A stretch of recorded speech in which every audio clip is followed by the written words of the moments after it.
누가복음 24장 36절부터 49절까지와 사도행전 2장 37절부터 41절까지 말씀입니다. 누가복음 24장 36절부터 49절까지입니다. 이 말을 할 때 예수께서 친히 그들 가운데 서서 이르시되 너에게 평강이 있을지어다 하시니 그들이 놀라고 무서워하여 그 보는 것을 영으로 생각하는지라. 예수께서 이르시되 어찌하여 두려워하며 어찌하여 마음에 의심이 일어나느냐. 내 손과 발을 보고 나인 줄 알라. 또 나를 만져보라. 영은 살과 뼈가 없으되 너희 보는 바와 같이 나는 있느니라. 이 말씀을 하시고 손과 발을 보이시나 그들이 너무 기쁨으로 아직도 믿지 못하고 놀랍게 여길 때 이르시되 여기 무슨 먹을 것이 있느냐 하시니 이에 구운 생선 한 토막을 드리니 받으사 그 앞에서 잡수시더라. 또 이르시되 내가 너희와 함께 있을 때 너에게 말한 바 곧 모세의 율법과 선지자의 글과 시편에 나를 가리켜 기록된 모든 것이 이루어져야 하리라 한 말이 이것이라 하시고 이에 그들의 마음을 열어 성경을 깨닫게 하시고 또 이르시되 이같이 그리스도가 고난을 받고 제3일에 죽은 자 가운데서 살아날 것과 또 그의 이름으로 죄의 사함을 받게 하는 회개가 예루살렘에서 시작하여 모든 족속에게 전파될 것이 기록되었으니 너희는 이 모든 일의 증인이라. 볼지어다 내가 내 아버지께서 약속하신 것을 너에게 보내리니 너희는 위로부터 능력으로 입혀질 때까지 이 성에 머물라 하시니라. 아멘. 사도행전 2장 37절에서 41절입니다. 그들이 이 말을 듣고 마음에 찔려 베드로와 다른 사도들에게 물어 이르되 형제들아 우리가 어찌할꼬 하거늘 베드로가 이르되 너희가 회개하여 각각 예수 그리스도의 이름으로 세례를 받고 죄 사함을 받으라. 그리하면 성령의 선물을 받으리니 이 약속은 너희와 너희 자녀와 모든 먼 데 사람 곧 주 우리 하나님이 얼마든지 부르시는 자들에게 하신 것이라 하고 또 여러 말로 확증하며 권하여 이르되 너희가 이 폐역한 세대에서 구원을 받으라 하니 그 말을 받은 사람들은 세례를 받으며 이날에 신도의 수가 3,000이나 더하더라. 아멘. 달력을 보니까 지난 주일이 성령 강림 주일이었습니다. 성령 강림절, 성령 강림 주일이라고 그러는데요. 제가 보니까 이제 호주에 계신 교회는 전반적으로 교회 절기에 대해서 그렇게 민감하지 않은 편입니다. 예. 그래서 호주에 계신 분들은 성령 강림절 잘 모르실 것 같아요. 우리 교회도 크게 성령 강림절에서 지켜오지는 않았습니다. 하지만 그래도 성령 강림 주일절 보면서 성령 충만에 대한 설교를 한번 하는 것이 좋겠다는 생각이 들었습니다. 그래서 오늘 성령 충만에 대한 설교를 준비했습니다. 자, 큰 그림으로 예수님의 행적을 좀 생각해 볼까요? 예수님은 공생에 3년을 사역하셨습니다. 공생에 3년 사역하는 가운데 베드로의 신앙 고백을 듣고 난 다음부터 예수님께서 나는 이제 십자가에 가서 죽는다라는 말을 3번 하셨습니다. 기억나시죠? 예, 3번 하셨습니다. 그때마다 제자들은 어떻게 했어요? 그때마다 제자들이 넘어졌습니다. 첫 번째는 안 됩니다. 그런 일은 절대로 안 일어나게 할 겁니다. 라고 베드로가 펄펄 뛰었고요. 두 번째는 예수님이 예루살렘에 가는 게 마치 무슨 큰 자리 앉는 것처럼 생각을 해가지고 못 알아듣고서는 자기네들 엄마들까지 동원해가지고 자리 싸움, 왼쪽 자리 오른쪽 자리 주세요라고 자리 싸움 했고요. 그다음에 세 번째는 길거리에서 누가 높으냐 라고 싸우고 경쟁했습니다. 마지막 만찬을 나누면서 예수님께서 제자 중 하나가 나를 배반할 것이다 라고 하니까 제자들은 앞다퉈서 자기네들은 주님을 배반하지 않겠다고 큰 소리 쳤습니다. 소위 수제자인 베드로가 제일 큰 소리 쳤죠.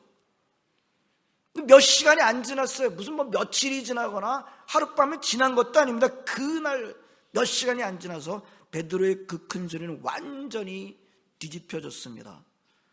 나이 어린 여자 종 앞에서 베드로는 예수님을 배반하고 맙니다. 그러는 중에 예수님이 말씀하신 대로 십자가에서 죽으시고 맙니다.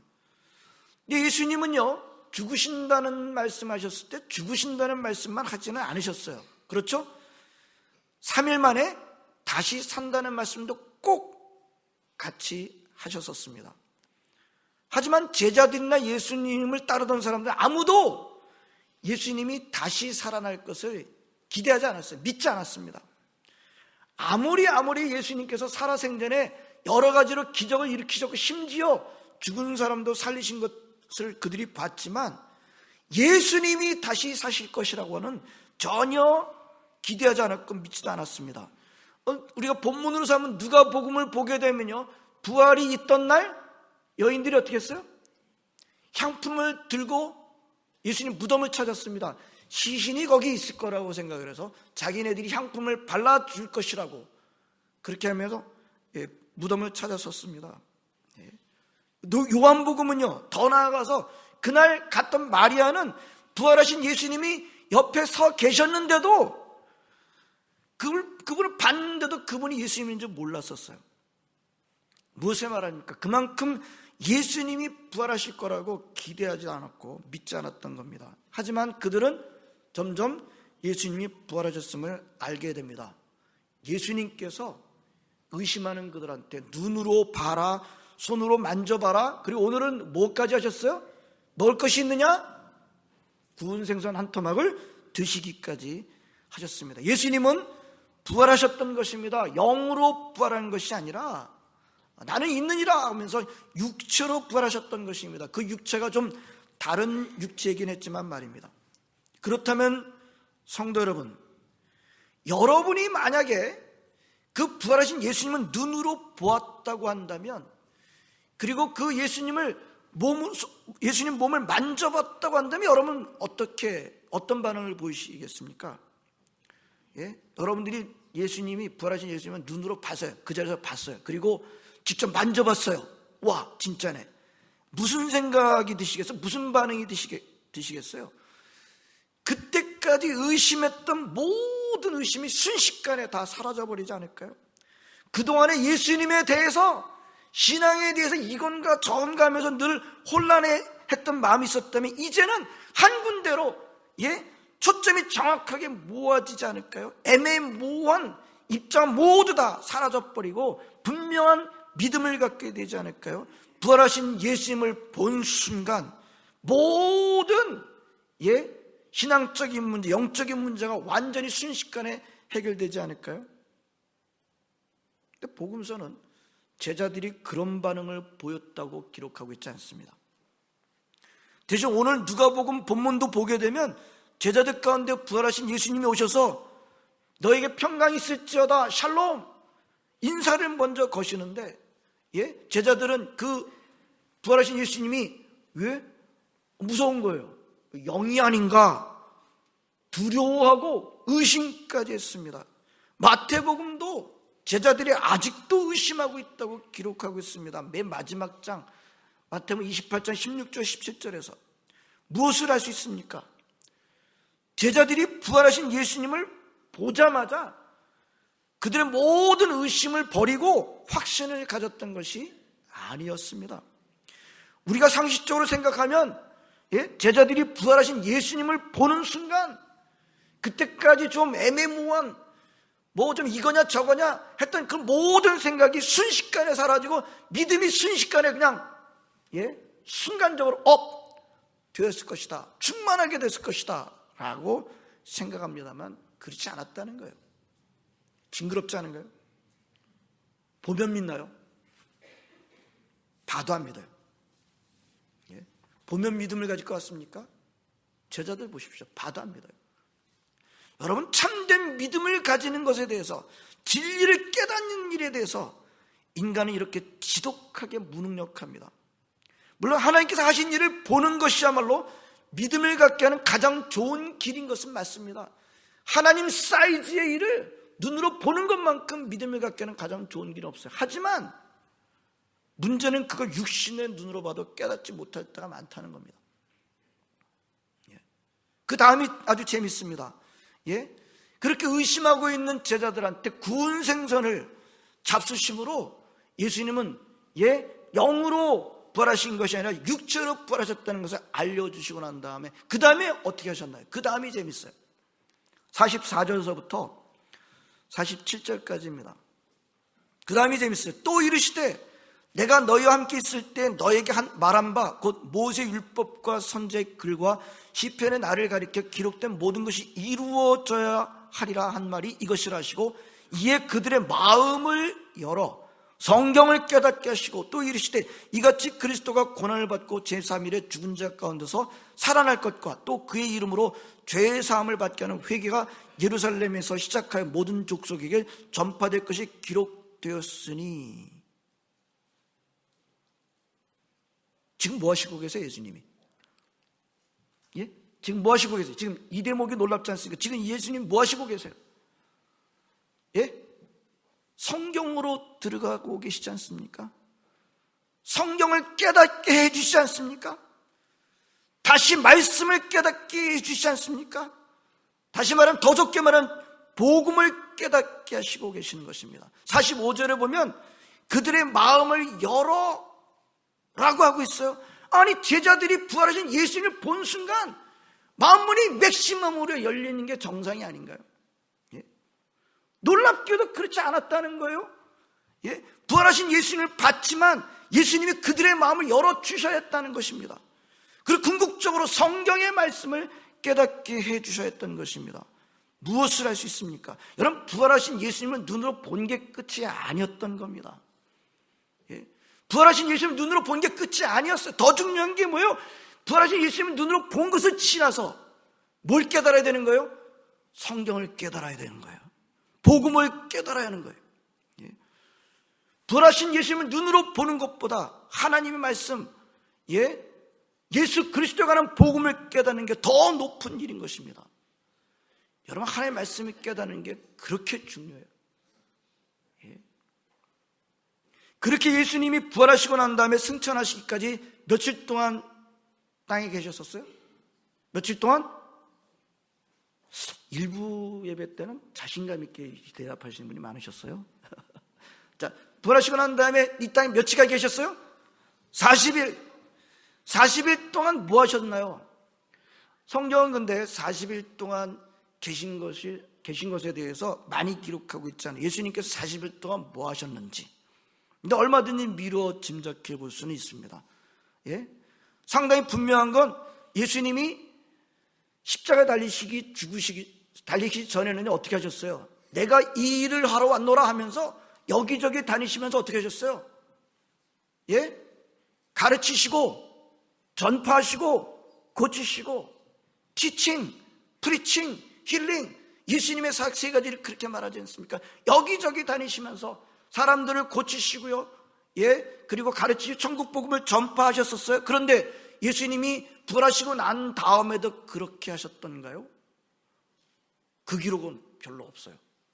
예수님께서 부활하시고 난 다음에도 40일 동안 있는 동안 여기저기 다니시면서 복음 전파하시면서 사람 고치시고 그랬다는 기록이 거의 없습니다. 그래서 지금 뭐 한 것 같아요? 우리가 최대로 아는 바로는 뭡니까? 40일 동안 예수님 거의 제자들하고만 같이 계셨어요. 우리가 최대로 아는 바로는 뭐 하셨을까요? 오늘 뭐 하셨을 것 같아요? 오늘 44절 성경 깨닫게 해주셨어요. 복음 깨닫게 해주셨어요. 그러니까 제자들은 40일 동안 성경의 저자로부터 저자 직강 사경에 가진 겁니다. 특별 부흥에 가진 거예요. 저자 직강 사경에 특별 부흥에 예수님 뭐 딴 데 가셔서 또 고치시거나 그러시지 않았다는 거예요. 그게 그 기록이 별로 없어요. 제자들만 있으면서 특별하게 예수님이 성경을 깨닫게 해줬어요. 복음을 깨닫게 해줬어요. 그리스도에 관한 것을 깨닫게 해줬습니다. 예? 그 저자 직강 사경회가 끝나면서 저자이신 예수님이 하늘로 올라가시면서 하신 말씀이 아주 중요합니다. 사실 오늘 설교의 포인트는 지금 전하려는 데 있습니다. 48절 49절입니다. 너희는 이 모든 일의 증인이라 볼지어다 내가 내 아버지께서 약속하신 것을 너에게 보내리니 너희는 위로부터 능력으로 입혀질 때까지 이 성에 머물라 하시니라. 다시 확인할 수 있지요? 제자들이 부활하신 예수님 보자마자 능력 입혀진 게 아니었어요. 예? 지금도 능력이 없어요. 예?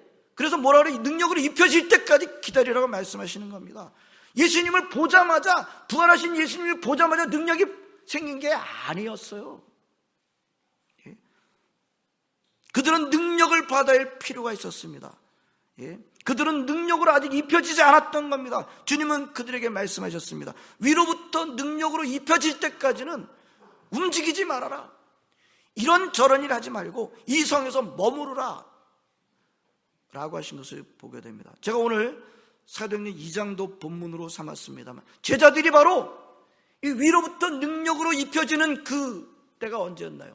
언제 그렇게 됐나요? 언제 부활의 능력을 갖게 됐나요? 예? 오늘 사도행전 2장을 보게 되면 우리 다 안 읽었습니다만 베드로가 담대하게 설교를 했을 때 많은 사람들이 형제들아 우리가 어찌할꼬 마음에 찔려가지고 그렇게 할 때 베드로의 그 응답들을 우리는 보게. 베드로가 원래 이런 사람이었어요. 우리가 알고 있던 베드로, 막판 베드로가 어땠나요? 어린 여종 앞에서 자기가 3년 동안이나 모신 스승을 사정없이 배반하던 비겁한 사람이 아니었나요? 모든 것들을 다 포기하고 갈릴리로 다시 고기 잡으러 갔던 그런 사람 아니었나요? 혼자서 살겠다고. 근데 어떻게 베드로가 이렇게 담대하고 이렇게 능력 있는 사람으로 달라졌습니까? 베드로의 이런 달라짐의 원인을 성경은 뭐라고 짧게 말씀하고 있죠? 사도행전 2장 4절. 그들이 다 성령의 충만함을 받고. 성령 충만입니다. 그렇습니다. 사도행전은 누가복음의 속편이에요. 후편이에요. 같은 누가가 썼어요. 누가복음 후편의 사도행전이 누가복음 마지막 장에서 예수님이 말씀하신 위로부터 능력으로 입혀진다는 것이 무엇인지를 바로 보여주고 있습니다. 위로부터 능력으로 입혀진다는 게 뭘 의미한다고요? 성령 충만 받는 것을 말하는 것입니다. 왜 예수님은 위로부터 능력 받기 전에는 움직이지 말라고 하신 걸까요? 왜 예수님은 위로부터 능력 받기 전에는 움직이지 말라고 한 걸까요? 위에서 주시는 능력이 없어도 할 수는 있어. 하지만 기왕이면 좀 더 잘하기 위해서 능력 챙겨갖고 나가야지, 그런 뜻일까요? 아닙니다. 위로부터 주시는 능력이 없으면 전혀 나갈 수가 없기 때문에 기다리라고 하신 것입니다. 성령 충만 받지 않고는 증인으로 살 수 없기 때문에 성령 충만 받기 전에는 움직이지 말아라, 이 성에서 머무르라 라고 하신 것입니다. 보십시오. 제자들이 부활하신 주님을 본 순간 부활의 능력을 즉시로 갖추지 못했습니다. 어린 여종 앞에서 자기 스승을 배반한 비겁한 베드로가 사람들이 저 친구들 이상한 말을 하네? 우리 동네 말을 하네? 굉장히 신기했지만 신기한 사람만 있었나요? 조롱하는 사람도 있었죠? 뭐라고 조롱했나요? 요즘 새로 나온 술에 저 사람이 취한 것 같아. 뉴 와인에 저 사람들이 취한 것 같아. 요즘 새로 나온 술 마시고 저렇게 취한 것 같아. 그랬더니 베드로가 벌떡 일어나가지고 뭐라 그랬어요? 친구들, 지금이 몇 시인데 술에 취했냐? 나 술도 안 하는데. 그때가 몇 시인지 알아서요? 9시. 근데 9시인데 무슨 술에 취했냐? 지금 취한 거는 성령에 취한 것이다 라고 하면서 담대하게 하나님을 증거하지 않았습니까? 여러분, 부활하신 주님을 보자마자 그렇게 된 게 아니었어요. 위로부터 능력을 주신 것을 입고 난 후에 베드로가 그렇게 달라진 것입니다. 성령 충만을 받고 난 후입니다. 여러분, 위로부터 주시는 능력을 입지 않으면 제자들이 3년 동안 예수님한테 붙어 있었습니다. 아니, 예수님이 십자가를 봤어요? 부활도 봤습니다. 그 다음에 40일 동안 저자직강 사경에 특별 부흥에 함께 있었습니다. 그러나 진정한 죄사함의 능력을 나타내는 것과는 달랐어요. 제자들이 머리로는 이성으로는 얼마든지 그들이 본 것을 인정합니다. 부활하신 예수님을 눈으로 봤어요. 만져도 봤어요. 그러나 성령 충만해지지 않았다면 그 모든 아는 것이 확신으로 능력으로 나타나지 않는다는 것입니다. 성령 충만해지지 않으면 십자가와 부활을 통해서 보여주시는 예수 그리스도를 믿음으로 말미암는 죄사함의 능력을 충분히 나타낼 수가 없습니다. 여러분, 간단하게 성령 충만하지 않다면요, 복음도 그만큼 제대로 깨닫고 있지 못하는 거예요. 따라서 하겠습니다. 성령 충만은 복음 충만이다. 아멘. 제자들이 머리로 알고 눈으로 봤습니다만 아직도 의심하고 있는 사람도 있었던 겁니다. 그런 모든 의심이 다 사라지고 진정으로 확신 가운데 서게 됐던 것은 눈으로 봤기 때문에가 아니라 위로부터 능력이 입혀지고 난 다음이었습니다. 성령 충만을 경험하고 난 다음이었습니다.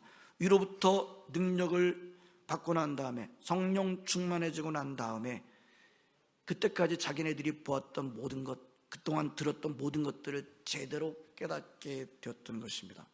의심하지 않게 되었던 것입니다. 예?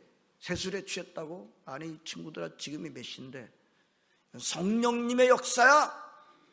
담대하게 설교했을 때 많은 사람들이 형제들아 우리가 어찌할꼬. 그 다음에 또 무슨 일이 있었나요? 예? 그 사도들이 그렇게 전했더니 누가 싫어했어요?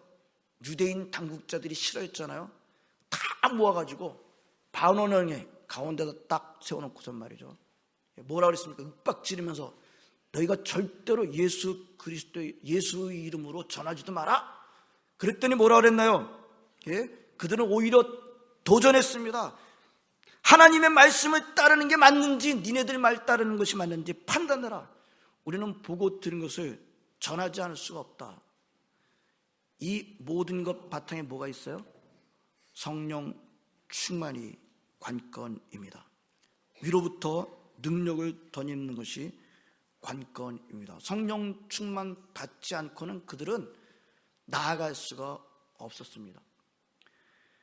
여러분, 앞으로 막 열심히 나아가는 것은 다 속 안에 뭐가 있어요?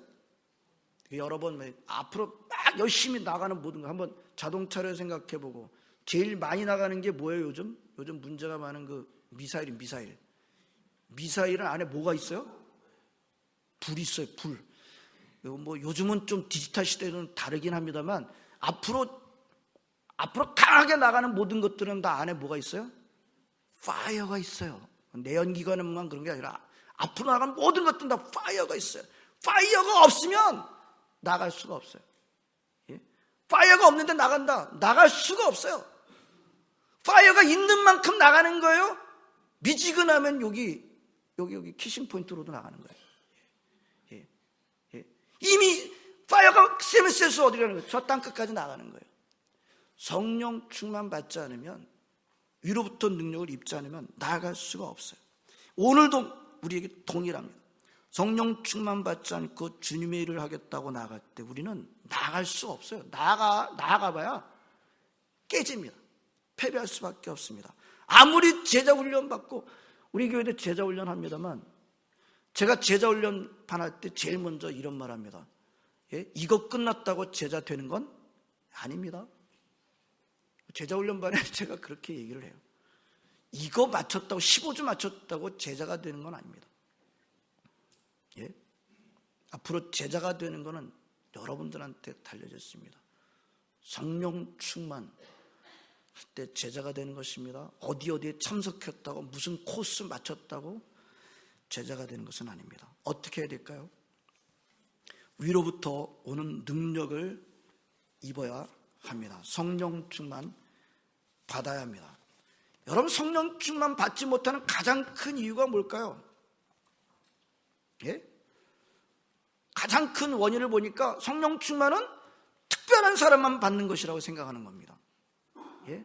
성령 충만 그러면은 이거는 목사님이나 전도사님이나 선교사님들이나 뭐 장로님, 안수집사, 권사님들 같은 특별한 일꾼들만 필요한 거, 나 같은 사람은 뭐 별로 필요가 없을 것 같습니다. 여러분, 이거는요 좀 심하게 표현할 수도 있어요. 이건 자기 최면입니다. 예수님은 그렇게 말씀하신 적이 한 번도 없어요. 뭐예요? 자기가 결코 이 말을 입 밖에 내지 마시기 바랍니다. 나는 성령 충만 필요 없어. 이 말은 여러분 사용하셔서는 안 돼요. 예수님은 그렇게 말씀하신 적이 없어요. 자기 스스로 그렇게 생각하게 만드는 거 아주 나쁜 겁니다. 이거는 아주 나쁜 거예요. 우리 주님은 결코 그렇게 말씀하신 적이 없습니다. 그리고 성령 충만은 교회에 일할 때만 필요한 것이 아닙니다. 주님의 증인으로 사는 모든 사람에게 다 필요한 것입니다. 여러분, 주님의 증인으로 사는 것이 교회 안에서 더 필요할까요? 교회 바깥에서 더 필요할까요? 예? 주님의 증인으로 사는 게 교회 안에서 더 필요할까요? 교회 바깥에서 더 필요할까요? 교회 바깥에서가 더 필요하지 않을까요? 예? 여러분, 우리들끼리 목사님, 장로님, 권사님, 집사님, 예? 우리들끼리 그러는 거, 그게 그렇게 능력으로 나타납니까? 우리 교인들이 안에서, 교회 안에서 목사님, 장로님, 권사님, 집사님, 그러면 능력이 나타납니까? 세상의 영향을 받나요? 예, 근데 안 믿는 사람들이 여러 번 보고, 안 믿는 사람들이 여러 번 보고, 예? 여러분의 이름을 불러가면서 누구누구의 하나님을 찬송할지로다. 이건 다른 거죠. 그렇죠? 여러분, 사드락과 메삭과 아벳느고의 하나님을 찬송할지로다. 사드락과 메삭과 아벳느고가 신상한테 절하지 않고, 불못불에 들어갔다가 나왔을 때 느부갓네살의 한 말입니다. 사드락과 메삭과 아벳느고의 하나님을 찬송할지. 좀 전에 뭐라 그랬는지 아세요? 그렇게 뜨거운 풀무불에 던져놓으면 그걸 건져낼 신이 누가 있느냐? 라고 도전했던, 건방을 떨었던 그 느부갓네살이 사드락과 메삭과 아벳느고를 보고 뭐라 그랬는지 아세요? 사드락과 메삭과 아벳느고의 하나님을 찬송할지로다. 우리들끼리 목사님, 장로님, 권사님, 집사님 얘기하는 것으로 충분하지 않아요. 그렇죠? 안 믿는 사람들이 여러분들을 보고, 저와 저를 보고 이명구의 하나님을 찬송할지, 이거는 하나님께서 얼마나 영광 받으시겠어요? 여러분, 주님의 증인되는 게 교회 안에서 필요할까요? 여러분, 교회 바깥에서 더 필요하지 않을까요? 성령 충만 받지 않으면 세상에서 죄 사함의 능력을 나타낼 수가 없습니다. 죄 사함을 받았다고 하는 성도들이 죄 사함을 나타내지 못한다고 한다면 다 없는 거나 마찬가지예요. 우리 올해 저희 교회 표가 소금과 빛의 역할을 감당하는 교회라고 하는데, 성령 충만 받지 않으면 소금과 빛의 역할을 감당할 수가 없습니다. 세상에서 증인으로 살 수가 없습니다. 성도 여러분, 성령 충만을 받으시길 바랍니다. 아멘. 위로부터 주시는 능력을 덧입을 때까지는 중요한 사역은 기다리실 수 있기를 바랍니다. 성령 충만을 사모하시길 바라고요. 성령 충만을 기다리시길 바랍니다. 성령 충만을 얻을 수 있는 방법에 대해서는 한마디로만 오늘 본문을 통해서 한 가지만 강조하려고 합니다. 성령 충만은요, 절대적으로 회개와 관련이 있습니다. 여기까지 하죠. 성령 충만은 절대적으로 회개와 관련이 있습니다. 성도 여러분, 성령의 충만함을 받으시기 바랍니다. 성령 충만 받고 난 다음에 우리가 죄를 감당할 때는 다른 차원의 일을 겪게 될 것입니다. 기도하시겠습니다. 하나님, 감사드립니다. 오늘도 저희들로 하여금 주의 전에 모여서 하나님 함께 예배드리는 기쁨을 얻게 해주시니 감사드립니다. 오늘 하나님께서 저희들에게 성령 충만 받으라 말씀하십니다. 오 주님, 우리가 눈으로 봤다고 해서, 뭘 참석했다고 해서, 무슨 코스를 맞췄다고 해서 능력이 생기는 것이 아니라, 우리 성령 충만 받지 않으면, 위로부터 주시는 능력 받지 않으면 우리는 아무것도 할 수 없음을 고백하며 성령 충만하여 한 세상에 나가서 소금과 빛의 역할을 올바로 감당하는 저희 모든 성도들 다 되게 하여 주시옵소서. 예수님의 이름으로 기도합나이다. 아멘.